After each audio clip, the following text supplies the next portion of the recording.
Now it is our privilege to witness Mr. Abhiyan to come on stage to welcome our National President, Mr. Raghavendra Goyal.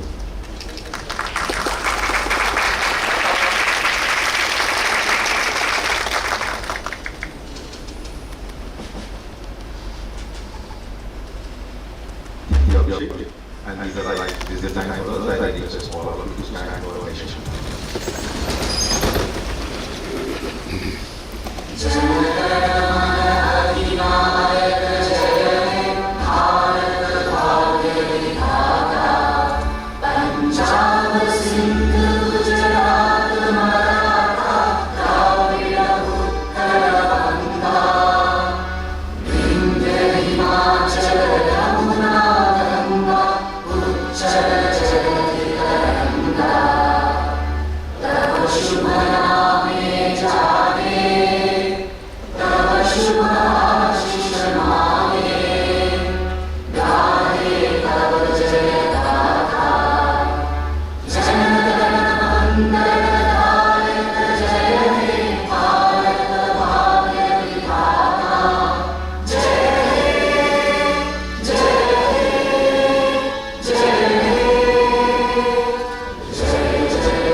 I request the Chiefs, Honorable Minister, Shri Shaina and on his honor, our President of ANMI, Vinod to proceed to light of the lamp.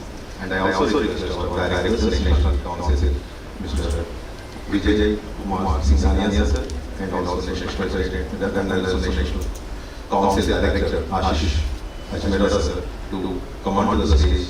And I also request Shri sir to please come on to the stage.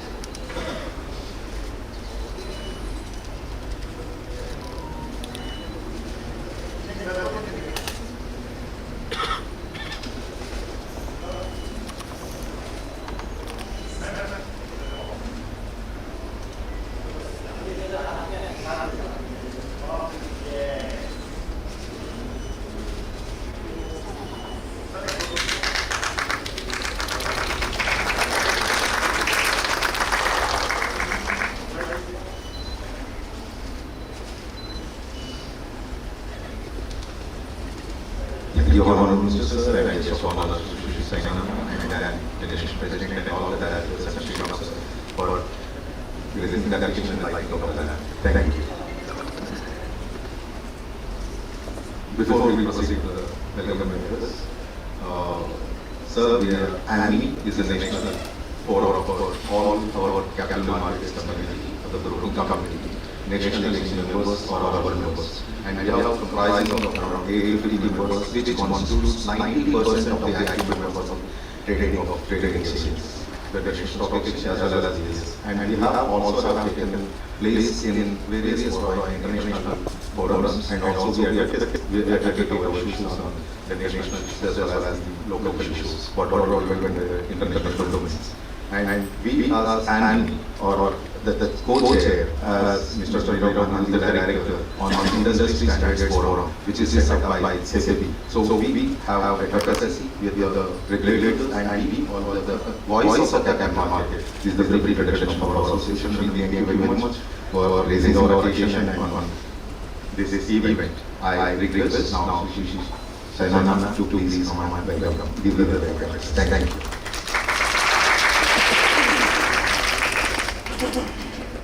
I don't think Mumbai could have more pride today in welcoming the most popular Honorable External Minister, Dr. S. Jaishankar. And I think we should do it with a huge round of applause.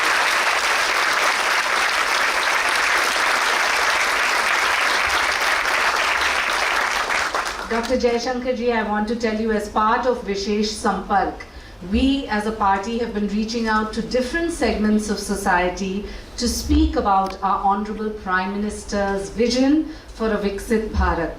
And when we say Viksit Bharat, what do we want? We want a strong Prime Minister, we want a competent Home Minister, and we want a statesman, Honorable External Affairs Minister. This is what keeps India safe. And I know that for all of you who are here to hear our Honorable Speaker today, we want it to be interactive because the BJP believes in reaching out to every segment of society. We want to engage, and संवाद जैसे बोलते हैं, संवाद की शुरुआत होती है सवालों से. मैं धन्यवाद देना चाहती हूँ national stock exchange, Ashish Chauhan जी जो यहाँ उपस्थित नहीं हैं, Amish and the entire team. I'd like to thank Goyal ji and ANMI for supporting, and for all you youngsters there, as we used to do in our college programs, please come and sit on the stairways because there's no better speaker and nobody who commands more respect than Dr. Jaishankar ji. So let's welcome him in the Mumbai style with hospitality, but with all the questions we have in our mind. So thank you, sir, for being a part of Vishesh Sampark, and we hope that 2014, 2019, 2024 was only the trailer, and 2047 is the real picture we're all looking forward to. So thank you, Mumbai guys, all for being here. Yes, that's the spot. Please come and sit on the stairways, enjoy this session, and without wasting even one more minute, I will request our chief guest for today, Dr. Jaishankar ji, to please address us.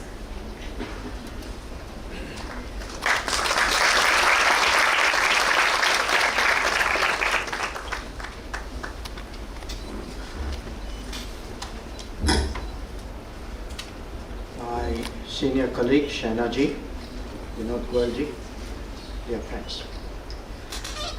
First of all, let me say it's always a pleasure to be in Mumbai, and particularly at a time when there's a lot of excitement in the air. It's good to feel it in a few other states and cities as well, and I thank you for taking the time out and joining me today. I was asked to speak about a roadmap for Viksit Bharat. Now, when you think of a roadmap, you kind of get a sense, there's a pathway, there's a journey, you're almost like sitting in a vehicle. So I would say for a pathway, the first thing you have to do is to press the button and make sure you press the right button. Once you press that button and the right button, you are on that pathway. But it isn't just that, I can assure you that when you press that button, after June 4th, there will be strong acceleration. We will be well on our way, quickly on our way. For 100 days, there will be a lot that we will journey. But all passengers and all, I would say drivers as well, would do well to look at the rear view mirror also from time to time. Because when you look at the rear view mirror, you will not only, one part of you will see the destination, but you will also get a sense of what we have achieved, what has been the record for the last 10 years. Also, to be honest, where we have perhaps fallen short, what is it we should be doing more, or what should we be doing differently. So I want you to be very clear. Driverless cars are for somebody else right now. This car has a driver. It has a very experienced driver. And whatever else you do not allow a bunch of people to do the driving shift one by one. That doesn't work.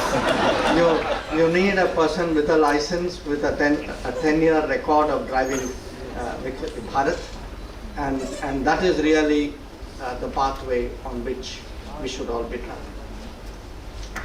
So let's, for a moment, step back and look out and ask ourselves, saying, what is the world saying about us? Because, we are talking a lot among ourselves.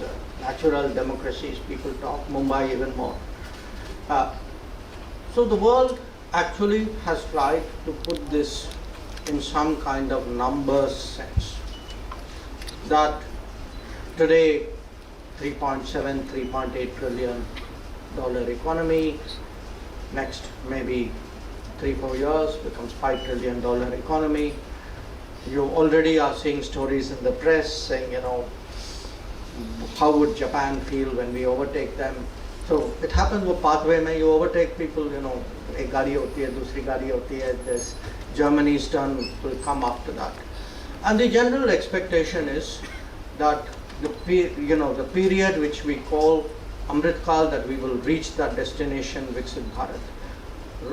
The expectation, the projection today is that we will be a $30 trillion economy. But the projection goes on beyond that.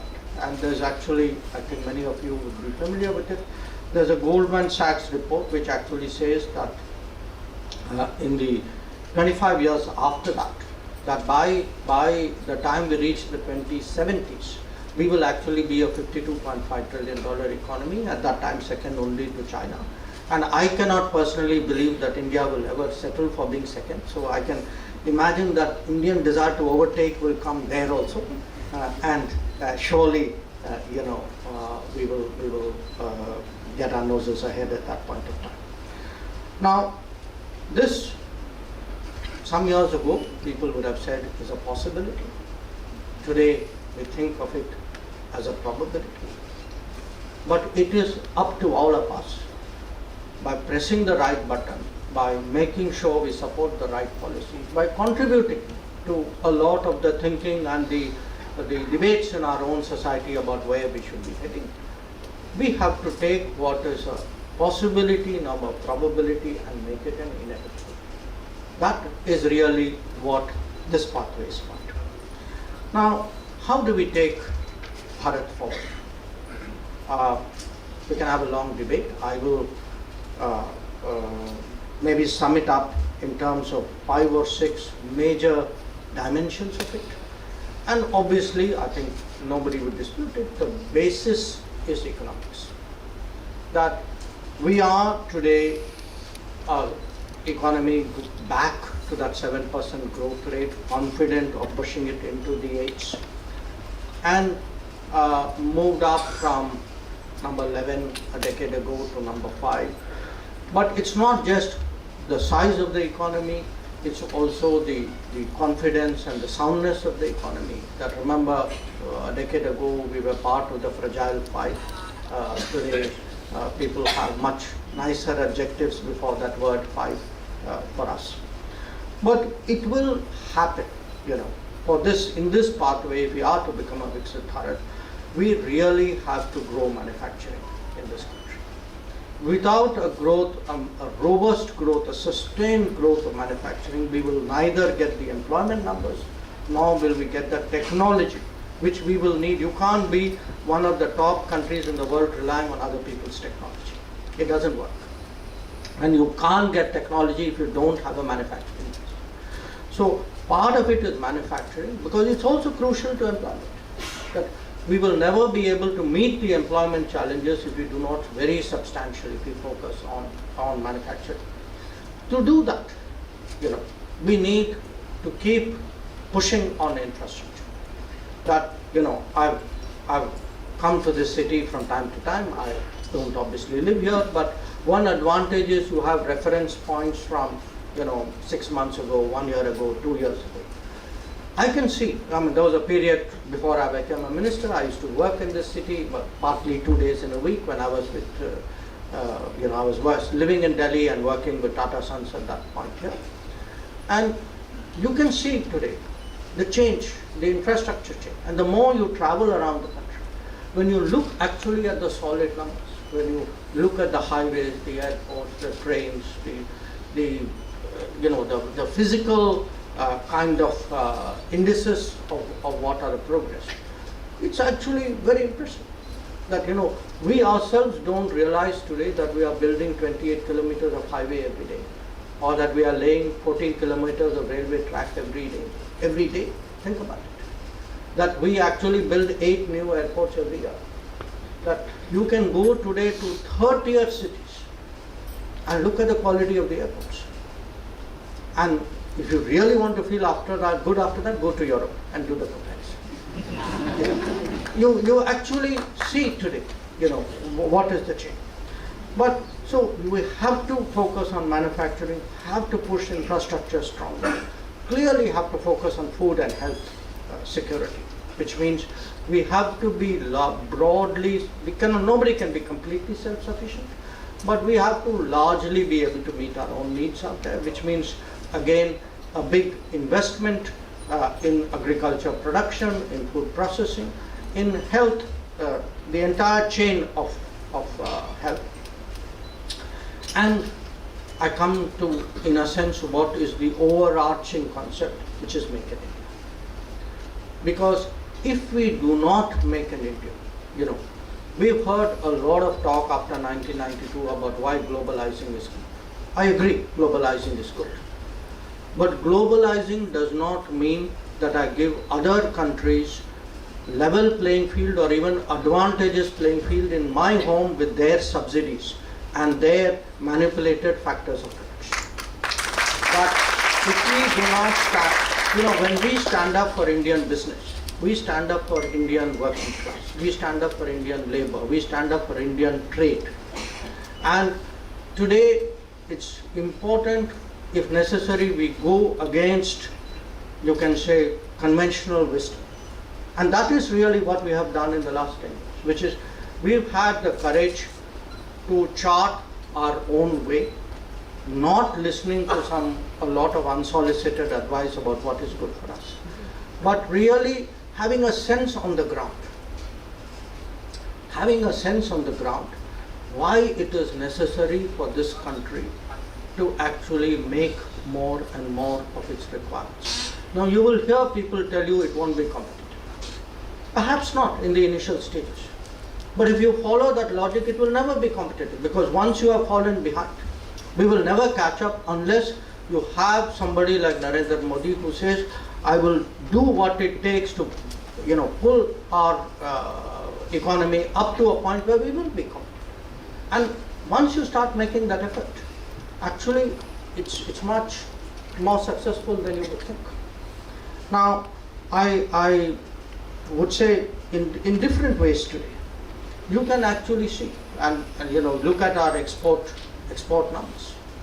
I mean, given the cost of money in this country, I think it's super impressive today that we actually have pulled out of COVID, pushed our exports today to record numbers, despite all the structural handicaps that we've had.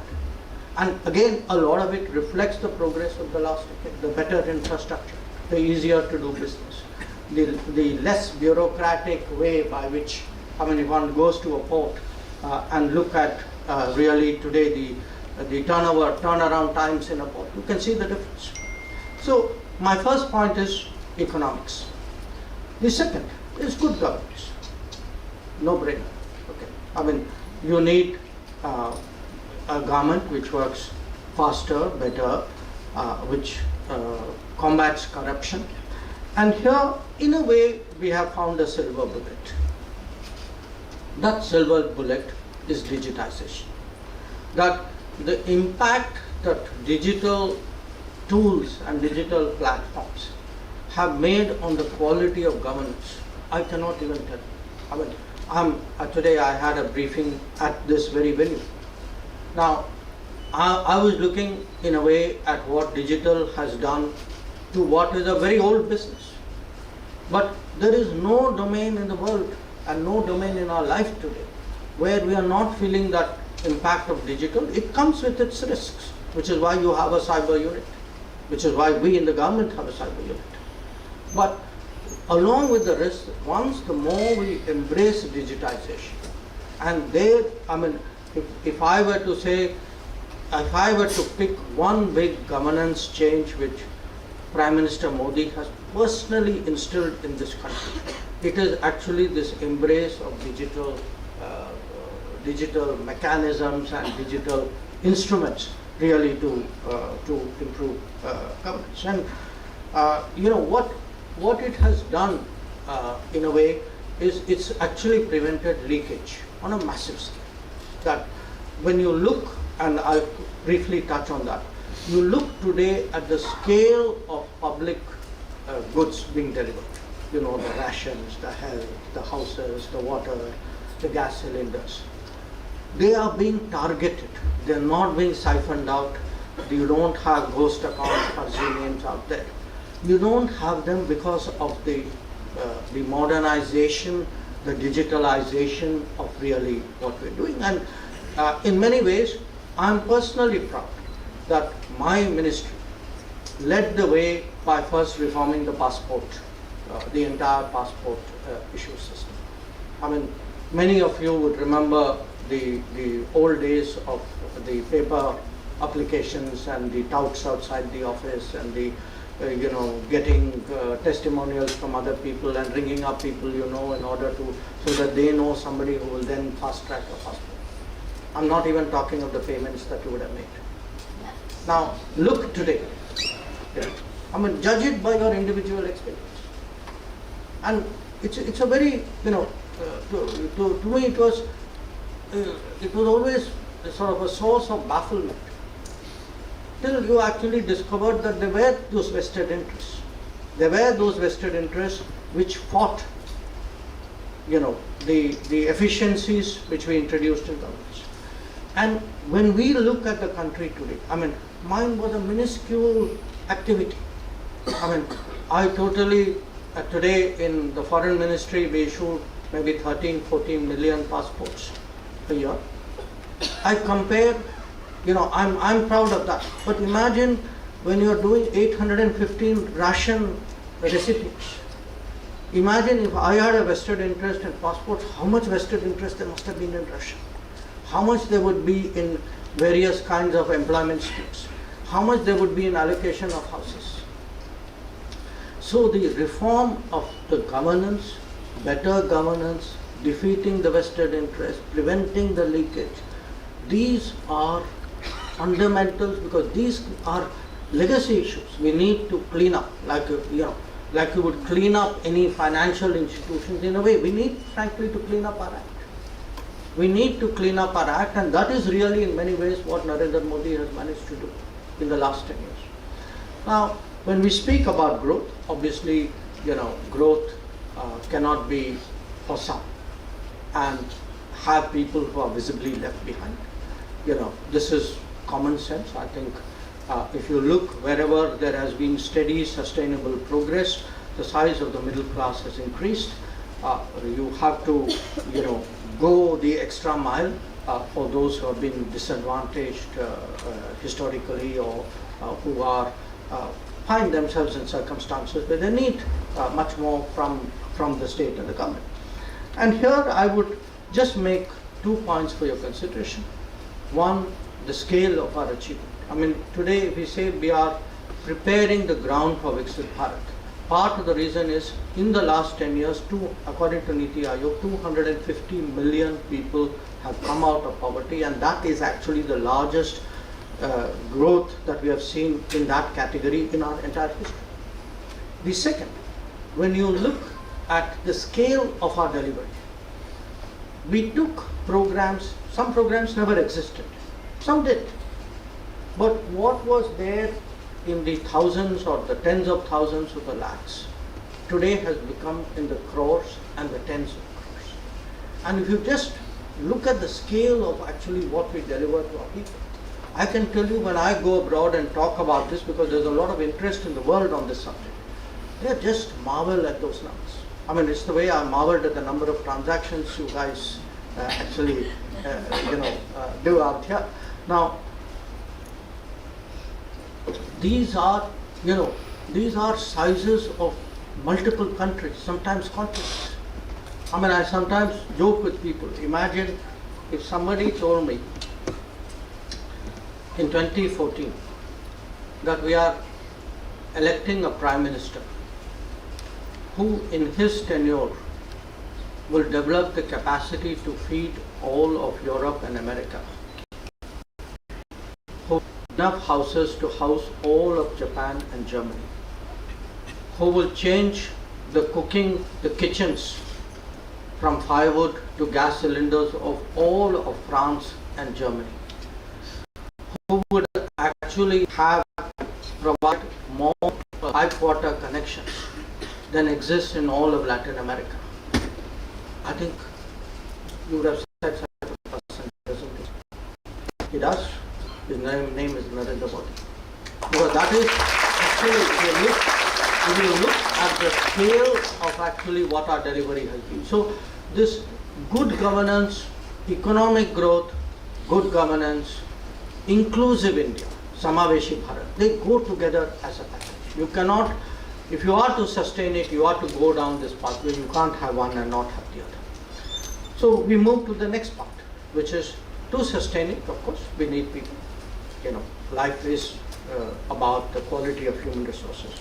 And that is something we really need to accelerate, because we've had a, you know, if you use any metric, just draw, you know, how many colleges have been created in the last 10 years. I think many of you will be surprised at what the number is. It's actually 7,000. But if you look, I mean, we have challenges. We may worry about the quality of some of these colleges.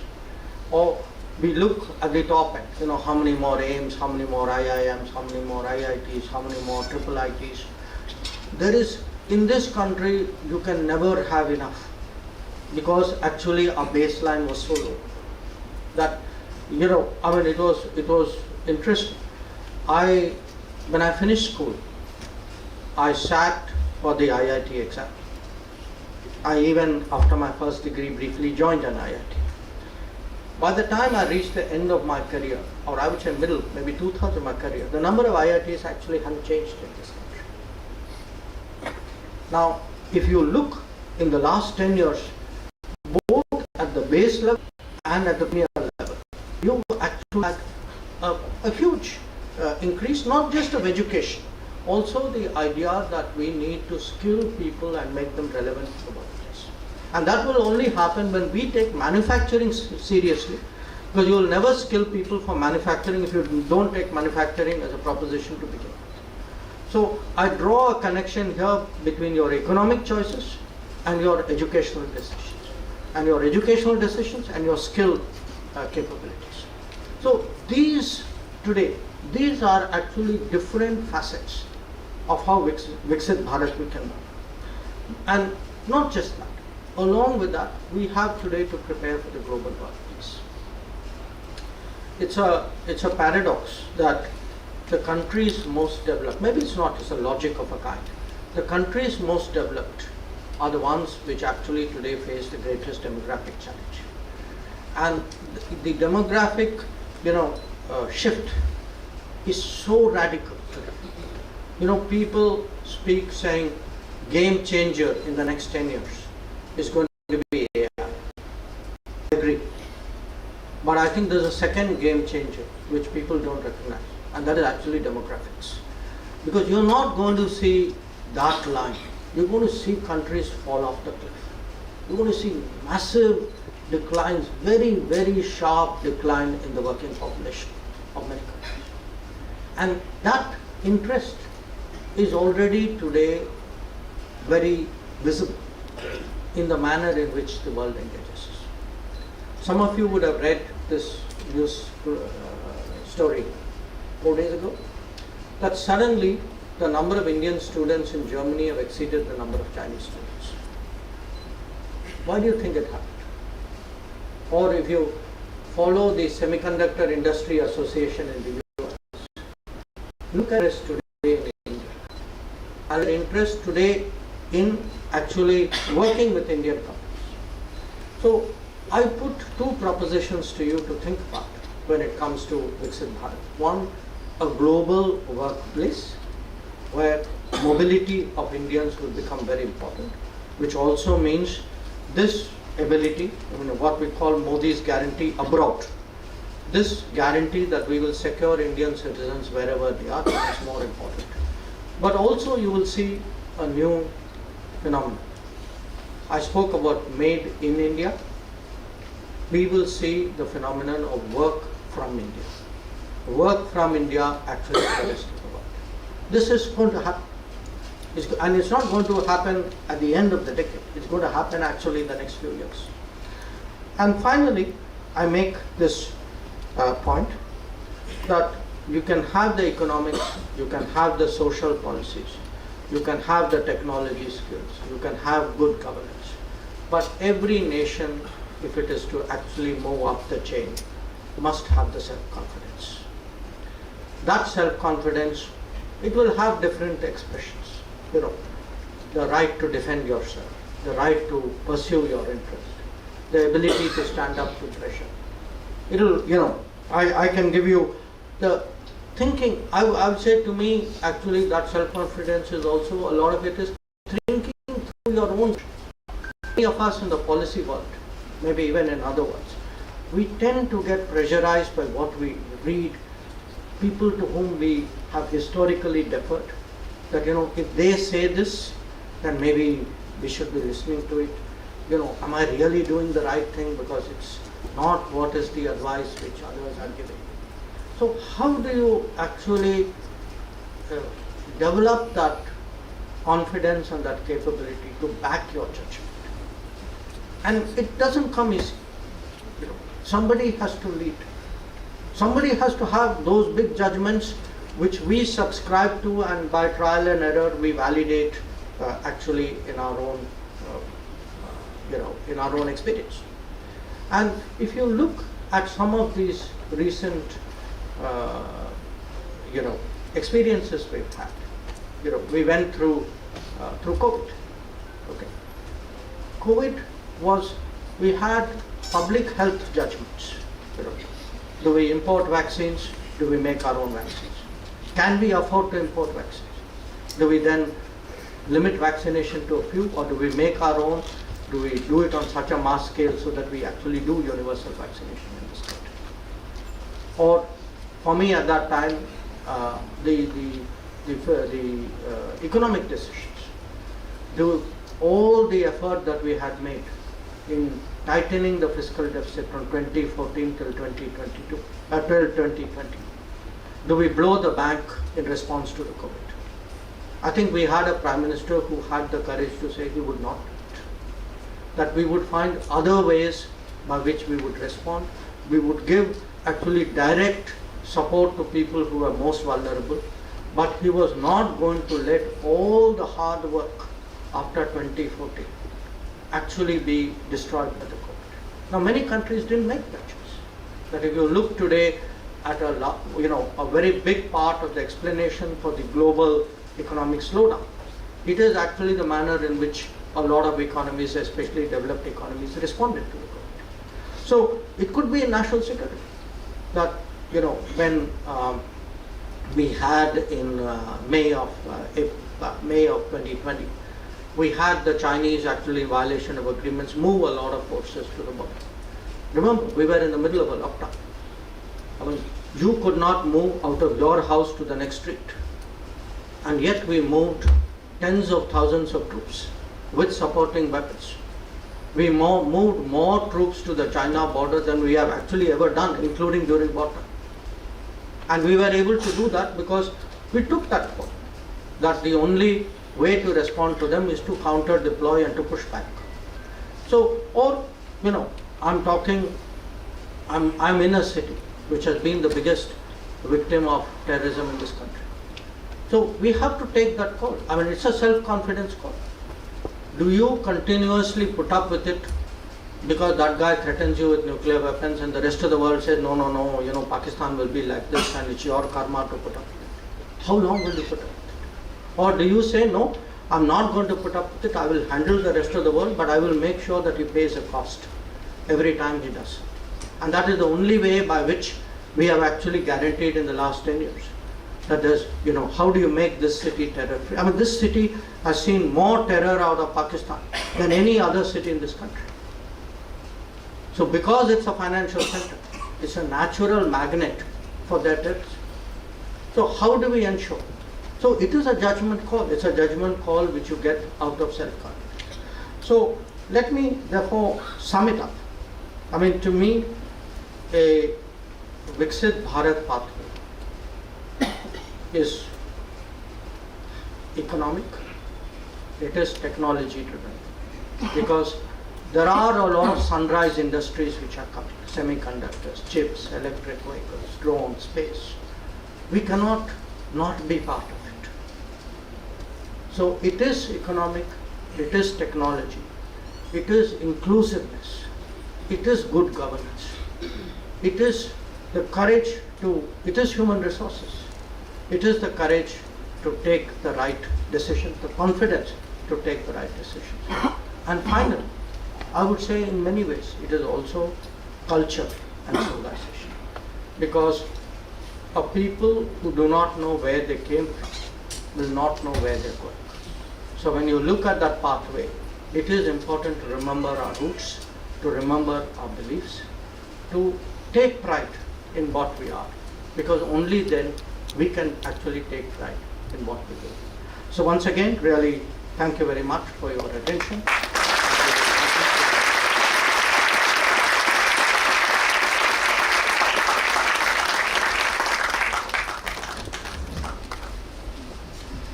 So now we open this to all the people in the audience, the intelligent audience. May I request you to please keep the question short, introduce yourself, and we'll request somebody to circulate this mic.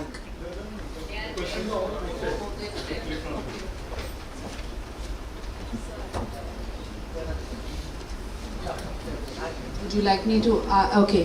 When we claim back POK, just for the audience, will it be only the land or the people with it? Okay. So the first question is, when we claim back POK, will it be only the land or the people with it? If the people do, then the whole of Pakistan will be part of POK. Please enlighten. I think the person who asked the question has enlightened everybody.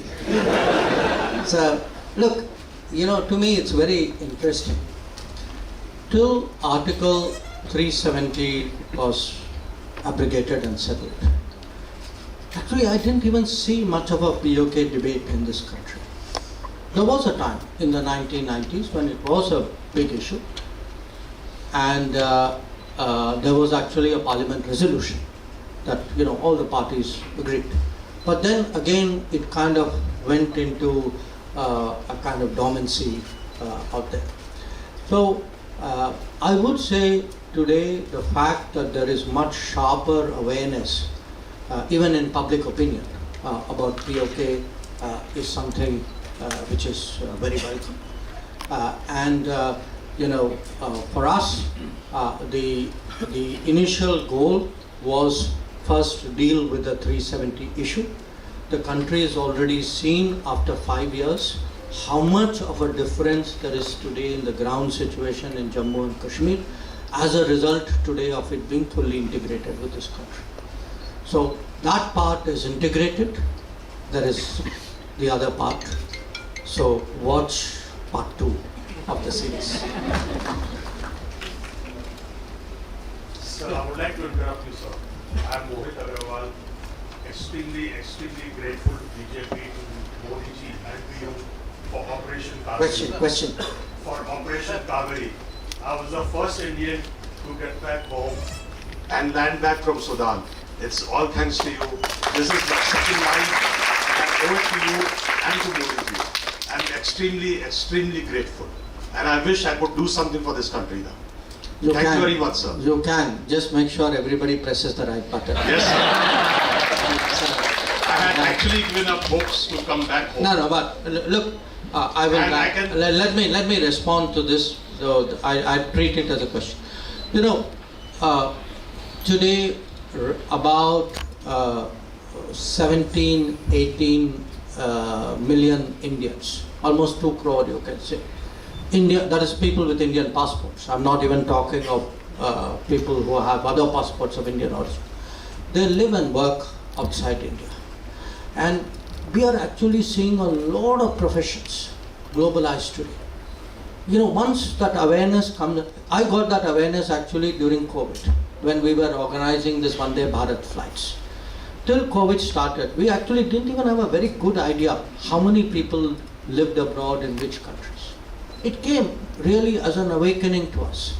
Now, once that thought starts going in your mind, and I want to infect all of you with that. Whenever you go abroad, I just want you to think this. Look at the plane you are traveling. Look at the air crew. Look at the hotel you are staying. How many people from India are working out there? Look around you, at the presence of your fellow citizens. And you will actually be impressed today. You can go to the smallest, most remote country in the world. So there is a certain responsibility which comes with that. You came from Sudan. Now, the fact is, for Operation Kaveri in Sudan to happen, actually you needed two things. For anything to happen, you need two things. You need a system. Okay? Within 24 hours of things going wrong, we were able to get the Navy out there, we were able to get the Air Force operating out there, we were able to insert multiple teams out there. So one part of it is system. But the other part is actually motivation.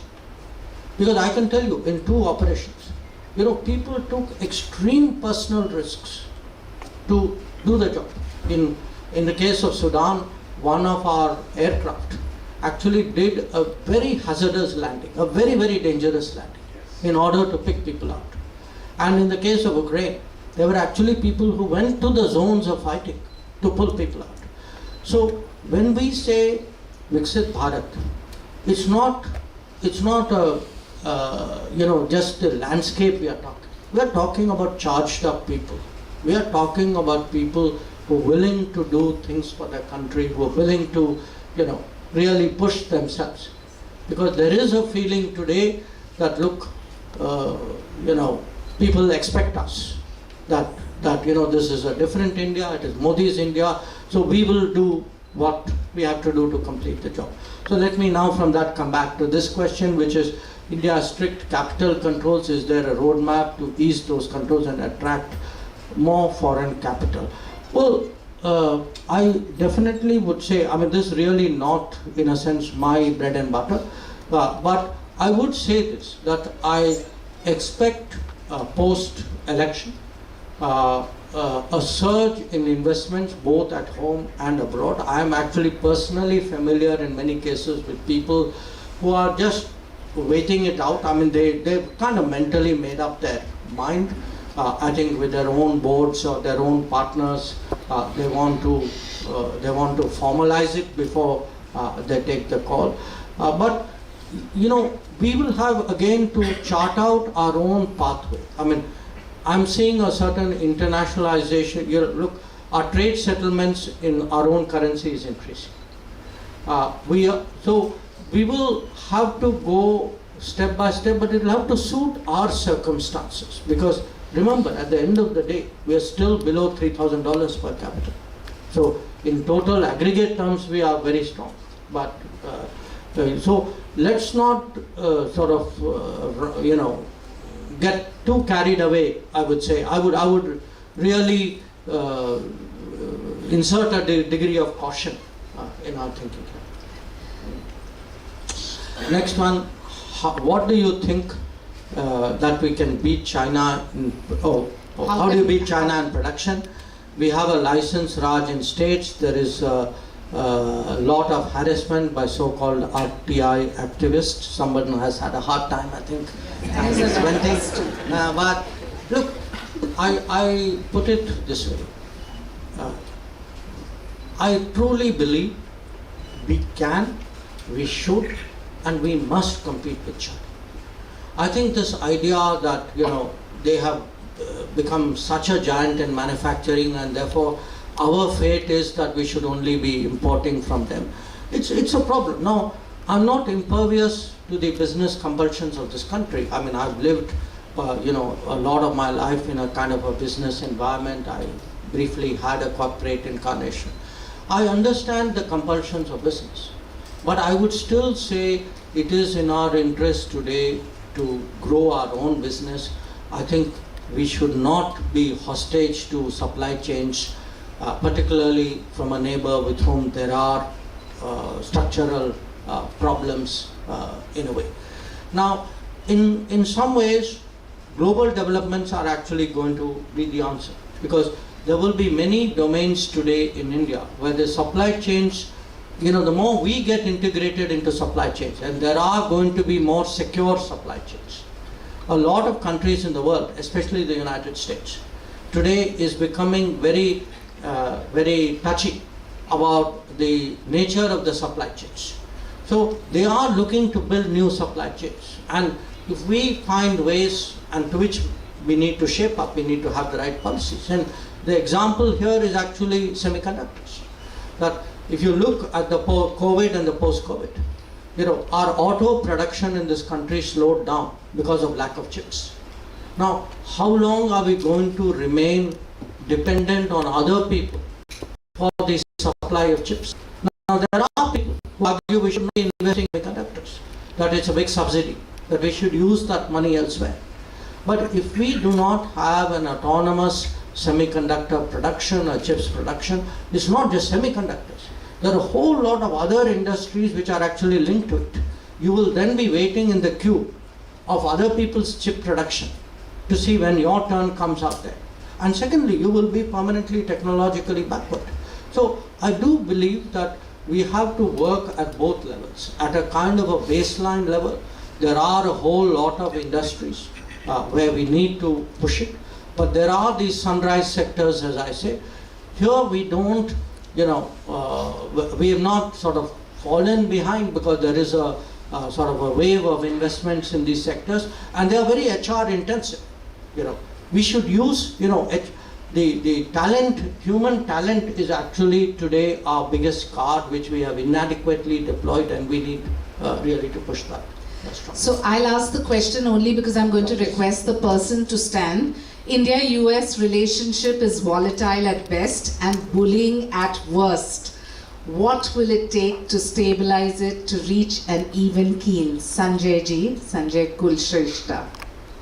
So you're accusing me of bullying US?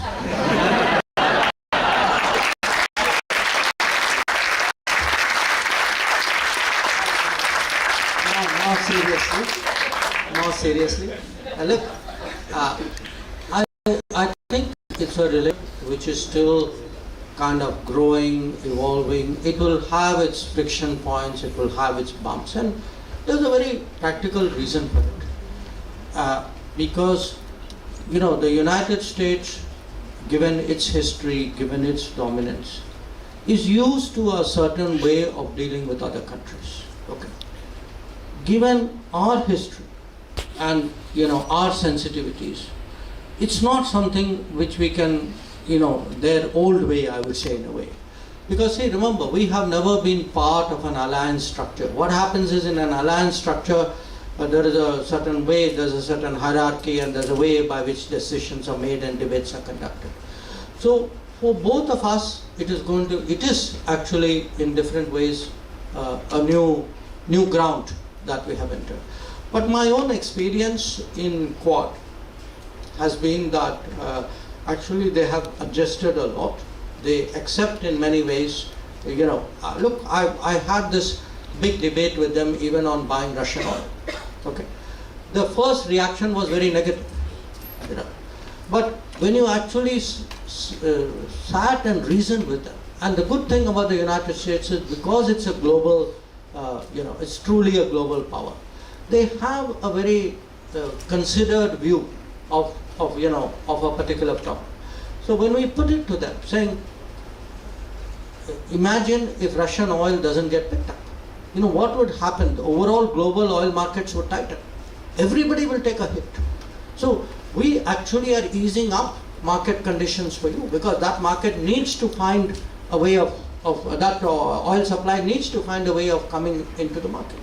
So we found the US actually much more understanding than, say, our experience was with the Europeans, who were much more emotional about it.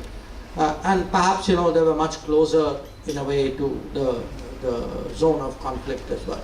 So I feel we are settling down to a certain more contemporary kind of relationship. There is a lot of baggage in that relationship. Every Indian, when we, think of US, we have Pakistan complaint, we have that Bangladesh Iraq complaint, that's there. We need to move beyond. I think time has come for that. Akash, are you in the audience? Considering the developing and positive international relations, how positive will it be for the stock market by 2047? If any of you can develop an algorithm for that, you'll get a Nobel Prize for multiple subjects.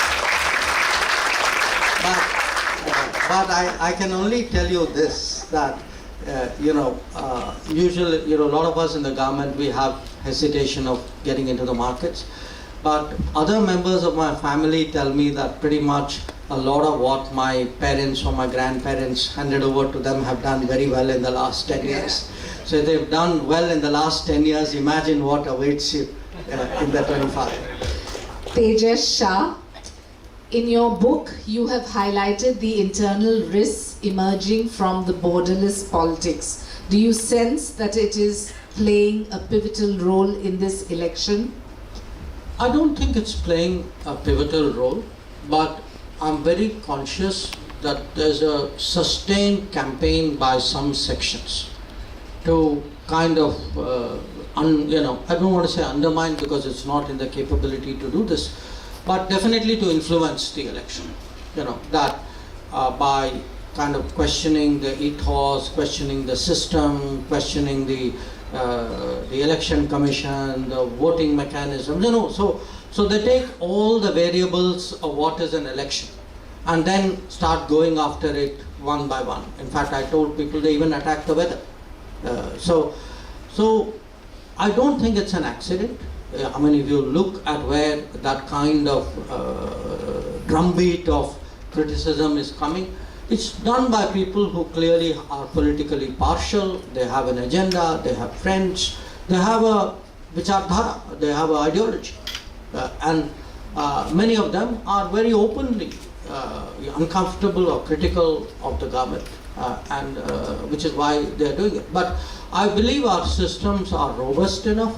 I would say that our people are sensible enough. I think today their ability to make up their minds on the basis of their experience and other people's records, I think that is really what will decide this election. Paras Desai from Shri Securities and Finance Private Limited. This is his second question. Is de-dollarization a possibility in the near term? How should the markets perceive a move to de-dollarize? De-dollarize to my mind is putting it too strongly, because at the end of the day, you've seen really what the impact of dollar has been on everybody. But I would flag 2 points for your consideration. One, that if one looks at, I'm now moving away from currency, we look at a lot of the other changes in the world. How countries have started dealing with each other more directly, not necessarily going through America, etc. It is bound to have a currency implication. If country X and country Y both have problems with America, and they will de-risk their transactions by finding a third or possibly a bilateral, a one-to-one option. And we are beginning to see, I think, a lot of it. The second is actually there is, in many parts of the world, there's shortage of dollars. I go to Africa. One of the regular complaints I hear is, look, we'd love to trade more with you, but we just don't have the hard currency. And so what is also has, therefore, is that we settlements in our own currencies or in Indian rupees more and more attractive. It is a solution for the problems of, I can see, I can tell you in our immediate neighborhood, for example, if you ask me next 5 years, I see a big change coming. I think you're going to see much more trade settlements in our own currency than we've ever seen before. And so to that extent, I would say the kind of reliance on the dollar or the salience of the dollar would be diluted. I would say de-dollarization is a very, very strong word. Yes, sir. Last three questions. Mayank, who says, what is your take on neighbors like Maldives and Sri Lanka being allies of China? Will investing in these nations help India in the long run? Where is Mayank? Oh, yes, right up there. Well, look, I don't agree with your characterization. I don't think these countries should be regarded as allies of China. I mean, they have relations with China. They obviously will try to get the maximum benefit that they may take from a kind of a China-India, situation. But I mean, if you take Sri Lanka, when Sri Lanka was in trouble, finally, who came forward to help Sri Lanka? Who has helped to stabilize its economy? You look today at Lanka's trade, look where travel, where do they go for their education? So we need to be much more confident about our own abilities, especially vis-a-vis our neighbors. That when you look at our neighbors today, for very basic things, are actually very much connected with us. I give the second example, Maldives. I just had my Maldivian counterpart in Delhi days ago. Now, I'm not saying we don't have problems. We do. It's in the nature of politics, that there will be changes of governments, there will be changes of policies. Neighbors will differ with other neighbors. They will negotiate. They will sometimes give you a hard time. We have to take it as par for the course. But we have to, at the end of the day, it's our neighborhood. There are certain structural realities which come with it. When that neighborhood has at its center a country with those kinds of numbers I gave you, 4 trillion going on to 5 trillion, going to 30 trillion. I mean, this is a reality the neighbors also have to look at. So I think, I would urge you not to get too carried away by some of the, social media and media sometimes, by nature of their profession, they don't make it dramatic. So you have to sharpen it. Okay, it's their technique, but the reality is much more sober than that. So I'm not complacent, but believe me, I am competitive. I am very clear in my neighborhood. In my neighborhood, I will do everything and more to make sure that Indian interests are always not just protected but actually advanced. Shri from IITB and ISB, how can the Ministry of External Affairs leverage global capital markets to support India's forest producer enterprises central to climate action and forest restoration?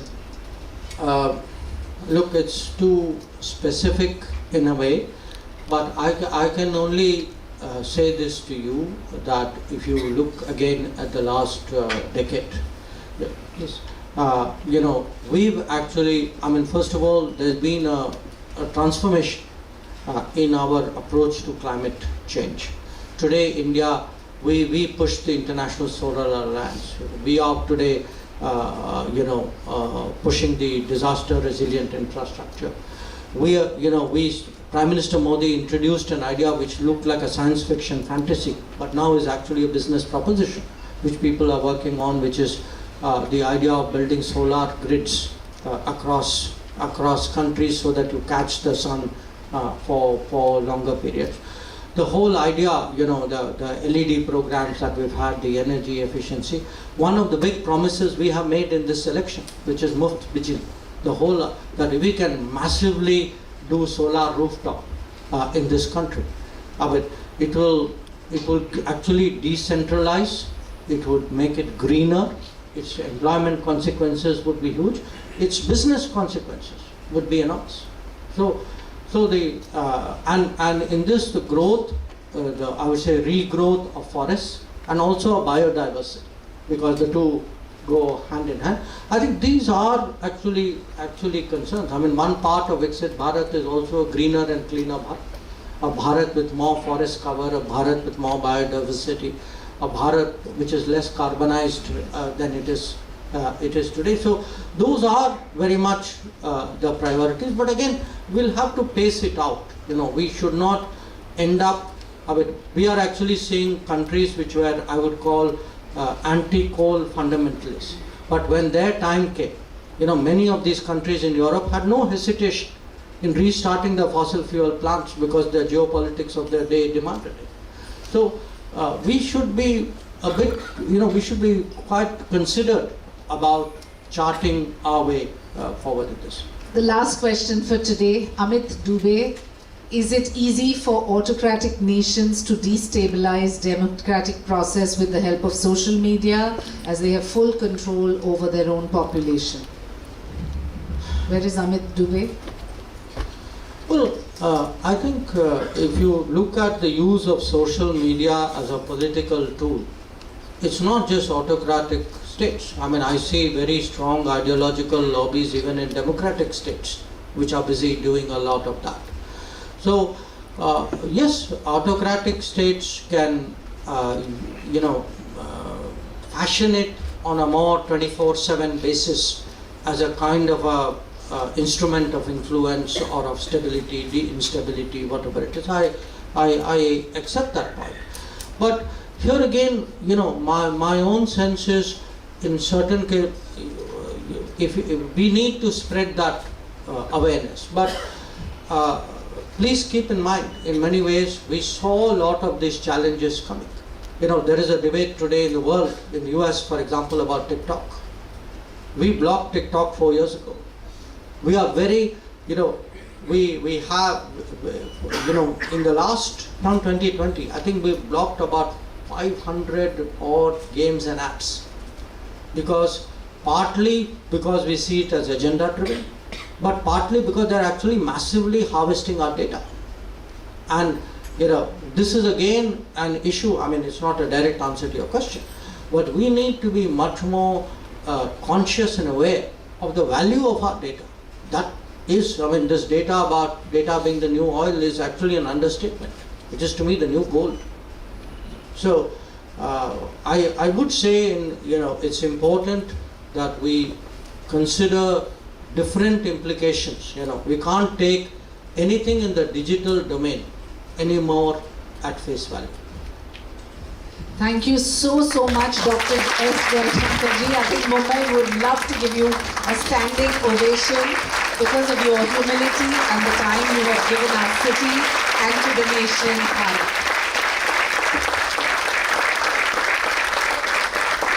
Thank you very much, sir. This is a wonderful, energetic and charged up session. We can see from the faces of the audience that how the environment has just changed and we have chosen, I believe, the right button already, and which the next week is going to come up. And with this, thank you very much, sir, again. I request Shri Ramji to come onto the dais to have a moment of presentation to the chief Please guest. sit down.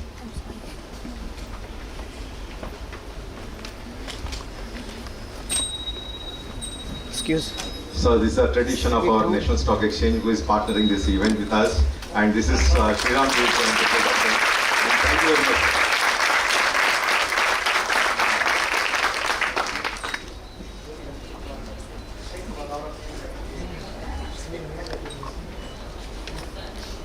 I request Rohit Mandotra ji to come onto the stage and present a memento to Shri Shaina ma'am for this as a just gracious love and affection consideration. Thanks for accepting. Now I request Abhishek to come onto the stage to present a memento to our National President, ANMI, Mr. Vinod Kumar Goyal ji. Thank you very much, sir.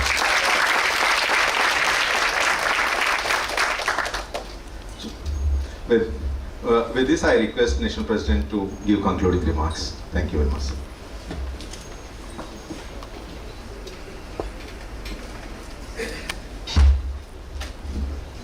माननीय विदेश मंत्री जी, माननीय साइना जी, Maharashtra state की प्रभारी और उपस्थित सब महानुभावों, हमारे लिए तो ये एनएसी का एक्सचेंज प्लाजा एक तीर्थ से कम नहीं है, और उसमें ये जो घंटी जो तीर्थ में मंदिरों में लगी रहती है वो प्रदान की गई। यही सिंबॉलिक है कि हम फाइनेंस के मंदिर में बैठे हुए हैं।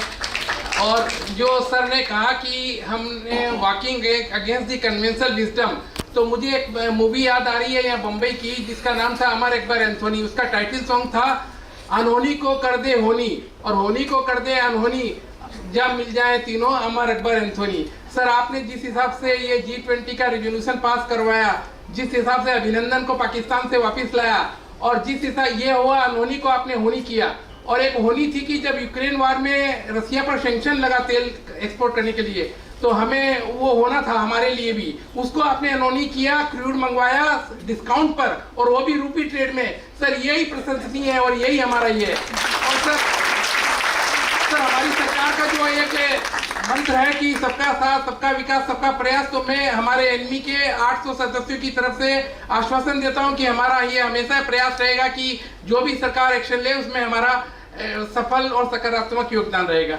नमस्कार।